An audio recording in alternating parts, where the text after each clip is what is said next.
Latest news updates కోసం ఇప్పుడే download చేసుకోండి media effects app. Welcome to media effects. Bengaluru శివారు ప్రాంతంలో నిర్వహించిన రేవ్ పార్టీతో తనకు ఎలాంటి సంబంధం లేదని, తను అసలు ఆ పార్టీకి వెళ్ళలేదని తెలుగు సినీ నటుడు శ్రీకాంత్ స్పష్టం చేశారు. ఈ విషయంపై ఆయన వివరణ ఇస్తూ తన ఇంట్లో నుంచే ప్రత్యేకంగా వీడియోను విడుదల చేశారు. శ్రీకాంత్ మాట్లాడుతూ, నేను హైదరాబాద్లో మా ఇంట్లోనే ఉన్నాను. నాకు బెంగళూరు రేవ్ పార్టీకి నేను వెళ్ళినట్టు పోలీసులు అరెస్ట్ చేసినట్టు ఫోన్ కాల్స్ వచ్చాయి. వీడియో క్లిప్స్ చూశాను. కొంతమంది మీడియా మిత్రులు నాకు ఫోన్ చేసి క్లారిటీ తీసుకోవడంతో నాకు సంబంధించిన వార్తలు వారు రాయలేదు. కొన్నింటిలో నేను బెంగళూరులోనే రేవ్ పార్టీకి వెళ్ళానని వార్తలు వచ్చాయి. ఆ న్యూస్ చూసి నాతో సహా మా కుటుంబ సభ్యులందరూ నవ్వుకున్నామన్నారు.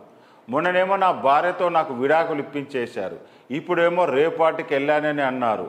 వార్తలు రాసిన వాళ్ళు తొందరపడడంలో తప్పు లేదనిపించింది. ఎందుకంటే రేవ్ పార్టీలో దొరికిన అతను ఎవరో కానీ కొంచెం నాలాగానే ఉన్నాడు. అతనికి కాస్త గడ్డం ఉంది, ముఖం కవర్ చేసుకున్నాడు. నేనే షాక్ అయ్యాను. దయచేసి ఎవరు నమ్మొద్దు. ఎందుకంటే రేవ్ పార్టీలకు పబ్బు వెళ్ళే వ్యక్తిని కాను నేను. ఎప్పుడైనా బర్త్డే పార్టీలకు వెళ్ళినా కొంతసేపు అక్కడనే ఉండి వచ్చేస్తానని అన్నారు. రేవ్ పార్టీ ఎలా ఉంటుందో కూడా నాకు తెలియదు. మీడియా మిత్రులతో సహా ఎవరు నమ్మొద్దు. విషయం తెలుసుకోకుండా రేవ్ పార్టీలో పట్టుబడ్డ శ్రీకాంత్ అంటూ థంబ్నెయిల్స్ పెట్టేసి రాసేస్తున్నారు. నాలాగా ఉన్నాడని మీరు పొరబడి ఉంటారని నేను అనుకుంటున్నాను. నేను ఇంట్లోనే ఉన్నాను.